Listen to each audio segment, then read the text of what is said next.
The wind howled through the skeletal trees, clawing at the edges of the cabin where Elias Carver sat hunched over a battered wooden table. His breath fogged in the dim lantern light, the cold seeping through the cracks in the walls like an uninvited guest. Papers littered the tabletop, yellowed maps, scribbled notes, and fragments of journals penned by men long dead. Elias's fingers, calloused and trembling, traced the jagged lines of an expedition route etched into a map of the Arctic Circle. His hazel eyes, bloodshot from sleepless nights, flickered with a manic gleam. He was close, too close perhaps, to turn back now. It had begun with a single letter slipped into his mailbox 6 months prior. The envelope bore no return address, only a wax seal stamped with a crude spiraling glyph that seemed to writhe under his touch. Inside, a cryptic note from an anonymous sender claimed knowledge of the ice monster, a legend Elias had chased since his graduate days studying folklore at Qaanaaq University. See? The note spoke of a lost expedition from 1897, a crew of Norwegian whalers who ventured too far north and never returned. Their final log, it said, had been recovered from a derelict ship found adrift in the Bering Sea, its pages stained with salt and something darker. The sender promised the log's location, a remote Inuit settlement called Qaanaaq, if Elias dared to seek it. He had dared. The journey had cost him his savings, his tenure, and the last threads of his crumbling marriage. Now here he was, alone in a rented shack on the edge of Greenland's frozen wastes, piecing together a puzzle that gnawed at his sanity. The log rested before him, its leather cover cracked and brittle, the words within scrawled in a frantic hand. Captain Lars Hagen's final entry haunted him. It watches from the ice. It knows us. God forgive us, we should not have come.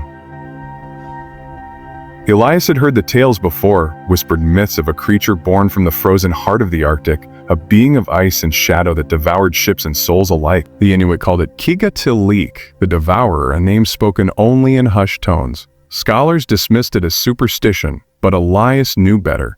He'd spent years unearthing accounts too consistent, too visceral, to be mere fantasy. The whaler's log was the key, and tomorrow he would follow its trail into the ice fields beyond Qaanaaq where Hagen's ship had last been seen. Sleep eluded him that night. The wind carried strange echoes, low, resonant moans that seemed to rise from the earth itself. He told himself it was the ice shifting, the natural groans of a frozen wilderness. But as he lay on the creaking cot staring at the ceiling, the sounds twisted into something else, a rhythm, a pulse, like the heartbeat of something vast and alive beneath the permafrost. He clutched the log to his chest, its weight a cold comfort, and drifted into a fitful doze. Dawn broke gray and merciless. Elias packed his gear, crampons, ice axe, a revolver he barely knew how to use, and set out across the tundra. The landscape stretched endless and desolate, a sea of white broken only by jagged outcrops of black rock. The air bit at his lungs, each breath a knife-edge sting. He followed the coordinates from Hagen's log, a scribbled latitude and longitude that pointed to a crevasse-riven plateau 30 miles north. The trek was grueling, the wind a relentless adversary, but Elias pressed on, driven by a hunger he couldn't name. By midday, the plateau loomed ahead, its surface fractured into a labyrinth of fissures. Elias paused to consult the map, his gloved hands fumbling with the creased paper. A shadow flickered at the edge of his vision, too swift, too deliberate to be a trick of the light. He spun, heart hammering, but saw only the unbroken expanse of snow. The wind had stilled, leaving an oppressive silence that pressed against his eardrums. He shook his head, muttering curses under his breath, and resumed his march. The first sign of the ship came at dusk. A splintered mast jutted from the ice like a broken finger, its wood bleached gray by decades of exposure. Elias's pulse quickened as he approached, the revolver slick in his grip. The vessel lay half buried, its hull cracked open like a rib cage, spilling debris across the frozen ground.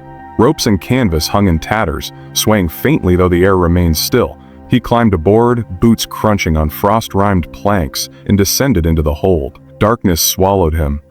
The lantern cast feeble light, illuminating a scene of chaos. Barrels smashed, crates overturned, claw marks gouged deep into the walls. The air grew colder, unnaturally so, and a faint mist coiled around his ankles.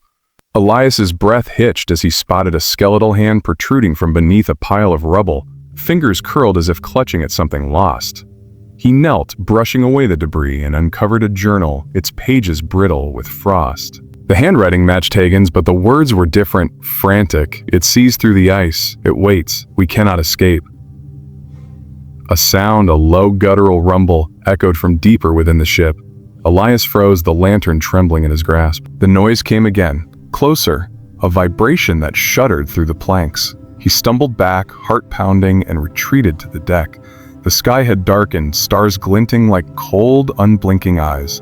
The mist thickened, curling upward in tendrils that seemed to grasp at the air. And then he saw it. At the edge of the plateau, where the ice met the horizon, a shape emerged. It was vast, impossibly so, a silhouette of jagged angles and shifting contours that defied form. Towers of ice rose and fell within it, crystalline spires that pulsed with a sickly blue glow. Hundreds, thousands, gleamed from its mass, each one fixed on him. Elias's mind reeled, struggling to process the sight.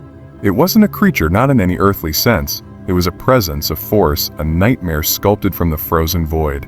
He ran. The ice cracked beneath his feet, each step a gamble against collapse. The revolver slipped from his hand, lost to the snow, but he didn't care. The thing, the Kigatilik, didn't pursue in any conventional way. It simply was, its presence stretching across the plateau, warping the air with a pressure that crushed his chest. The mist followed, whispering in voices that weren't voices, a cacophony of pleas and screams that burrowed into his skull. Elias reached the crevasse's edge, a yawning chasm that plunged into blackness. He teetered, gasping as the entity loomed closer. Its form shifted, now a towering colossus of ice, now a writhing mass of tendrils, now a face vast and featureless save for those endless piercing eyes. The ground trembled, fissures spidering outward, and Elias fell to his knees. The log slipped from his coat, pages fluttering into the abyss, and with it went the last anchor to his rational mind. The ice monster wasn't a beast to be hunted or a myth to be debunked. It was the ice itself, the eternal frozen heart of the world, awake and aware. It had watched the whalers, the Inuit, every soul who dared trespass its domain, and now it watched him. The revelation was too vast, too alien to hold. It wasn't just alive, it was everything. A sentient expanse that stretched beneath the Arctic, beneath the oceans, beneath time itself. Humanity was a fleeting speck, an intrusion it tolerated until curiosity turned to violation. The mist enveloped him, cold and cloying, and Elias felt his mind fracture. Memories unraveled. His childhood, his wife's face, the warmth of sunlight replaced by visions of endless ice, of ships swallowed whole, of bodies preserved in frozen agony. The entity didn't speak, didn't need to. Its presence was a language of dread, a promise of obliteration so complete it erased the concept of self. Elias clawed at his face, nails drawing blood, desperate to feel something human, but the cold numbed even that. Hours passed, or perhaps days. When the mist receded, Elias stood alone on the plateau, the ship gone, the crevasse sealed. The entity had withdrawn, but its mark lingered, a hollow ache in his chest, a certainty that it still watched. He stumbled back to the cabin, a shell of the man who'd left it, and collapsed beside the table.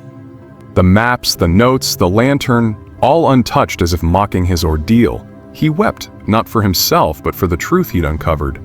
The pursuit of the unknowable had stripped him bare, leaving only a fragile husk teetering on the edge of existence. Weeks later, a supply team found the cabin empty. Elias's gear remained, his notes scattered, but he was gone. The locals whispered of a figure seen wandering the ice, a gaunt shadow muttering to the wind. Some claimed the Kigatilik had taken him, body and soul. Others said he'd become part of it, a lost echo in its endless gaze. The moral hung heavy in the air, unspoken yet undeniable.